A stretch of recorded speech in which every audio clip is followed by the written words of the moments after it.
নমস্কার বন্ধুরা, নতুন একটি ব্লগে আপনাদের স্বাগত জানাই। আশা করি আপনারা সকলে ভালো আছেন এবং সুস্থ আছেন। Cake, pastry, ice cream, pudding, custard এই সবের মধ্যেই ভ্যানিলা ফ্লেভার আমাদের সবার একটা অন্যতম পছন্দের ফ্লেভার। এই ভ্যানিলার ফ্লেভার যে এসেন্স থেকে আমরা পাই, সেটা যে গাছ থেকে তৈরি হয় সেই গাছটা নিয়ে আজকে একটু গল্প করি। আসলে ভ্যানিলা কিন্তু একটি অর্কিড গাছ থেকে পাওয়া যায়, যে গাছটির নাম হলো ভ্যানিলা প্ল্যানিফোলিয়া। নাম শুনেই বুঝতে পারছেন, যেহেতু ভ্যানিলা একটি অর্কিড গাছ, তাই জন্যই অন্য একটা গাছের সাপোর্ট হিসাবে তার উপরে এটা হয়। কখনো কখনো শিকড় মাটিতে থাকে, আবার কখনো কখনো অন্য গাছের উপরেও শিকড় দিয়ে বায়বীয় মূলের মাধ্যমে এটি বেঁচে থাকে। এই গাছের পাকা ফল, শুকনো বিনস, যাকে ভ্যানিলা বিনস নামে পরিচিত, তার থেকেই ভ্যানিলা পাওয়া যায়। ভ্যানিলা হলো চিরহরিৎ একটি অর্কিড গাছ, লতা, যা অন্য একটি সাপোর্টকে ঘিরে বেড়ে ওঠে। বন্য অবস্থায় এটি 15 মিটারের মতো লম্বা হলেও সাধারণত চাষের জন্য এটা 1.5 থেকে 2 মিটার পর্যন্ত সাপোর্টের লম্বাই করা হয়ে থাকে। তার কারণ হচ্ছে ভ্যানিলা উৎপাদনের জন্য হ্যান্ড পলিনেশনের প্রয়োজন হয়। সেই ব্যাপারটা আপনাদের ডিটেলসে পরে বলছি।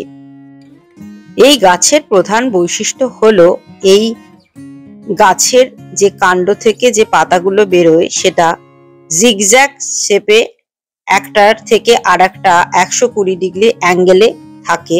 এবং এটা আমি আমাদের বাড়িতে বোলপুরে একটি ভ্যানিলা গাছ আছে, সেটাতেই প্রথম লক্ষ্য করেছিলাম।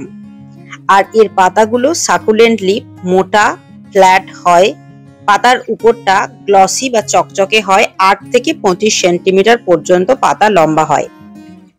পাতাগুলি 3-4 বছর পর্যন্ত একই রকম অবস্থায় থাকে। ভ্যানিলা গাছের ফুল খুবই বৈশিষ্ট্যপূর্ণ। এই অর্কিড ফুলগুলি গ্রিনিশ ইয়েলো, সবজেটে হলুদ হয় এবং একটি থোকাতে 12 থেকে 20টি ফুল থাকে।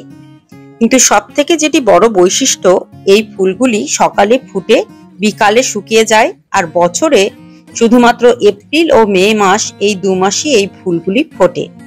আর এই গাছের থেকে ভ্যানিলা পাওয়ার জন্য অবশ্যই হ্যান্ড পলিনেশন বলে একটি প্রক্রিয়ার সাহায্য নিতে হয়। কারণ প্রকৃতিতে আগে স্বাভাবিকভাবে পলিনেশন হওয়ার চান্স ভ্যানিলা গাছের মাত্র 1%। সেখান থেকে এটিকে কমার্শিয়ালি ইউজেবল অনেক পরিমাণে উৎপাদন করার জন্য হ্যান্ড পলিনেশন প্রক্রিয়ার সাহায্য নেওয়া হয়েছে, যেখানে ফুটন্ত ফুলগুলির মধ্যে পলিনেশনটি একটি একটি করে ফুলে হাতের সাহায্যে করা হয়। এইটা দেখে বুঝতে পারছেন যে এখান থেকে ফুলের হ্যান্ড পলিনেশনের জন্য এবং ভ্যানিলা ফল তৈরির পিছনে অনেকটা পরিশ্রম থাকার জন্যই এটা চাষ করা কিন্তু বেশ পরিশ্রমের কাজ। এবং সেই জন্যই এই ভ্যানিলা কিন্তু বিশ্বের দ্বিতীয় এক্সপেন্সিভ বা ব্যয়বহুল মশলাগুলোর একটি। প্রথম হলো স্যাফরন, যেটি সব থেকে দামি, আর সেকেন্ড মোস্ট এক্সপেন্সিভ স্পাইস হলো ভ্যানিলা। এবার আসি ভ্যানিলা গাছের ফলে। হ্যান্ড পলিনেশনের পরে এই গাছে বিনস সবজির মতো দেখতে বা ছোট কলা আকৃতির ম্যাচিউর হলে হয় থোকা থোকা সবুজ রঙের ফল ধরে থাকে, যেগুলিকে কমনলি ভ্যানিলা বিনস বলা হয় বা পডস বলা হয়ে থাকে। এগুলি যখন অনেকটা ম্যাচুর হয়ে যায়, তখন এগুলিকে সংগ্রহ করে তারপর সেগুলি শুকনো করে বাজারে পাঠানো হয়। সে কথা আপনাদের পরে বলছি। তার আগে আর একটা অন্য গল্প বলি। এই ভ্যানিলার একটা ইতিহাস আছে।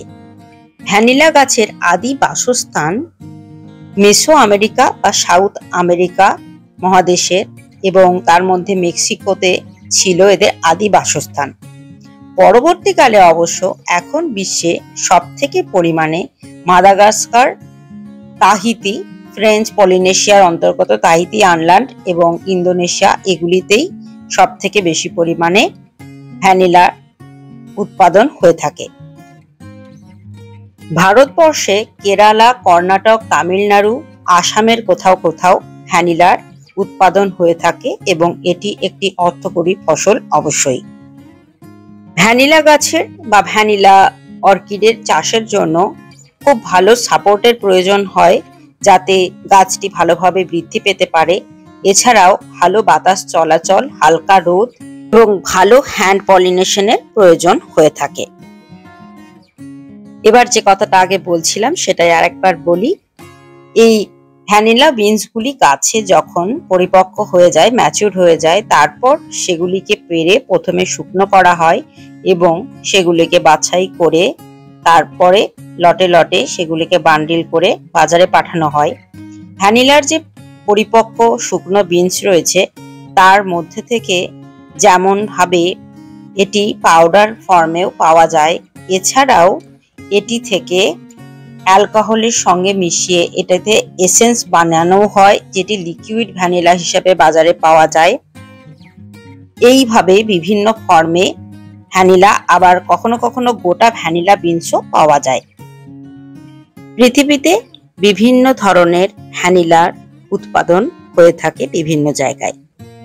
ভ্যানিলা বিনসের মধ্যে যে যৌগটি থাকার জন্য এই সুগন্ধ তৈরি হয় সেটার প্রধান উপাদান হলো ভ্যানিলিন নামের এই যৌগটি। এছাড়াও আরো অনেক কমপ্লেক্স ন্যাচারাল মলিকিউল থাকে ভ্যানিলা বিনসের মধ্যে, যেগুলি আসলে ভ্যানিলার ফ্লেভারটা ডেভেলপ করে।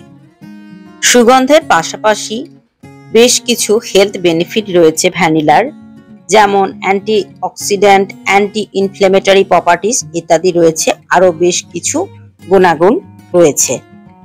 এবার আর একটি বিষয় না বললেই নয়, এই যে ভ্যানিলা বিনস, সেখান থেকে বানানো vanilla essence, vanilla powder, vanilla, এগুলি যেহেতু বেশি দামি এবং এক্সপেন্সিভ, তাই বাজারে প্রায়শই আর্টিফিশিয়াল বা সিনথেটিক ভ্যানিলা খাবারে ব্যবহার করা হয়ে থাকে।